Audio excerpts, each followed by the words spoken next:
Hello and welcome back to PCS successful. 67 BPSC exam date से related update है कि exam अब नवंबर में होगी और परसेंटाइल सिस्टम जो है उसे टोटली एलिमिनेट कर दिया गया है। चेयरमैन सर ने ये बात मान ली है छात्रों की कि परसेंटाइल सिस्टम इस बार इंट्रोड्यूस नहीं किया जाएगा और इससे रिलेटेड जो भी ऑफिशियल नोटिस है वो ऑफिशियल वेबसाइट पे विद इन 4 डेज़ वो पब्लिश कर देंगे, ऐसा भी उन्होंने कहा है। 67 BPSC से रिलेटेड कोई ना कोई नोटिस आपको 4 से 5 दिन के अंदर में ऑफिशियल वेबसाइट पे देखने के लिए मिल जाएगा। अब बात करते हैं एग्ज़ाम डेट के बारे में। जैसा कि चेयरमैन सर ने कहा है कि नवंबर में वो एग्ज़ाम ले सकते हैं। अभी वो एग्ज़ाम इसलिए नहीं ले सकते, इसलिए नहीं कि ये आंदोलन हुआ और आयोग के ऊपर कोई प्रेशर पड़ा है, इसलिए नहीं, ये भी कारण हो सकता है, बट पूरी तरह से ये बहुत बड़ा आंदोलन छात्रों ने भी अभी नहीं किया था। अभी पूरे राज्य के छात्र अगर इकट्ठा होकर कोई बहुत बड़ा मोर्चा निकालते तो हम ये मान सकते थे कि बहुत बड़ा प्रेशर पड़ा है BPSC के ऊपर और BPSC कोई निर्णय ले रही है इस आंदोलन की वजह से।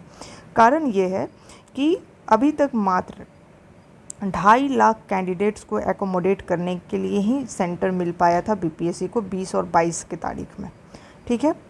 और इससे रिलेटेड चेयरमैन सर का ये कहना है कि वो फेयर एग्ज़ाम कंडक्ट कराना चाहते हैं और उससे रिलेटेड वो ऐसा कोई भी सेंटर सेलेक्ट नहीं करना चाहते हैं जहां पर चीटिंग जैसा कोई भी एक्टिविटी होने की संभावना हो। वैसे सेंटर्स उन्हें बस मात्र 2.5 लाख ही मिले, 2.5 लाख स्टूडेंट्स के लिए ही मिले हैं, तो बाकी के ऑलमोस्ट 3.5 लाख को वो कहाँ पे एकोमोडेट करेंगे। तो ये एक कारण था। दूसरा, जो एग्ज़ाम कंडक्ट करने के लिए उन्हें इक्विपमेंट्स चाहिए थी, जैसे कि सर्विलियंस के लिए जो भी चीज़ चाहिए था, जैसे GPS ट्रैकर, इसके लिए 10 तारीख को ही कंपनीज आकर अपना जो भी एस्टिमेट होगा वो प्रेजेंट करेगी। उसके लिए 10 का डेट दिया गया है, ठीक है। 10 का डेट दिया गया है कंपनीज़ को, 10 सितंबर।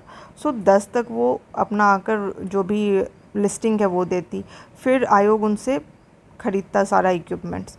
ये सारी चीज़ में प्रोसेस में टाइम लगता, फिर वो सारे इक्विपमेंट्स को इंस्टॉल करना सेंटर पर, तो इसके लिए समय चाहिए।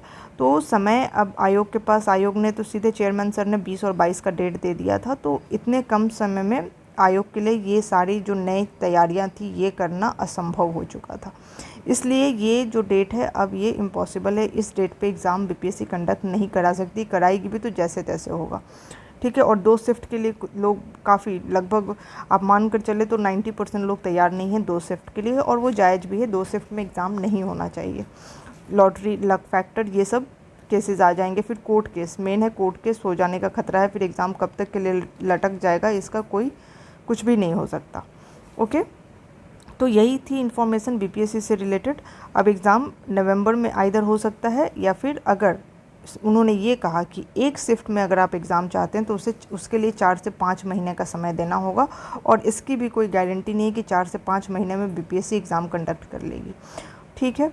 6 लाख के लिए BPSC अभी बिल्कुल असमर्थता दिखा रही है कि हम नहीं कंडक्ट कर पा रहे 6 लाख लोगों के लिए फेयर एग्ज़ाम।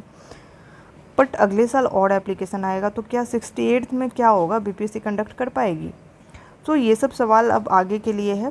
फ़िलहाल तो यही है कि 4 से 5 महीने का समय BPSC को चाहिए एक शिफ्ट में करने के लिए, और 2 शिफ्ट के लिए उन्होंने कहा कि 2 शिफ्ट में वो कंडक्ट करा सकते हैं, उन्हें सेंटर मिल जाएगा और एग्ज़ाम वो नवंबर में कराएंगे और परसेंटाइल सिस्टम नहीं होगा। पर ये 2 शिफ्ट तो रह गया ना, तो 2 शिफ्ट, आज की जो डिमांड थी छात्रों की वो यही थी कि 2 शिफ्ट में एग्ज़ाम बिल्कुल भी नहीं चाहिए, और ये होना भी नहीं चाहिए 2 शिफ्ट में एग्ज़ाम। आज की अपडेट इतनी ही थी कि BPSC अब ये एग्ज़ाम जो अपकमिंग था 20 सितंबर और 22 सितंबर, ये एग्ज़ाम डेट अब टल चुकी है। अब आगे कौन सा डेट आएगा इसकी ऑफिशियल नोटिफिकेशन 4 से 5 दिन में आपको ऑफिशियल साइट पे मिलेगा। Thanks for watching. Do not forget to subscribe PCS successful for more such updates. Thanks for watching.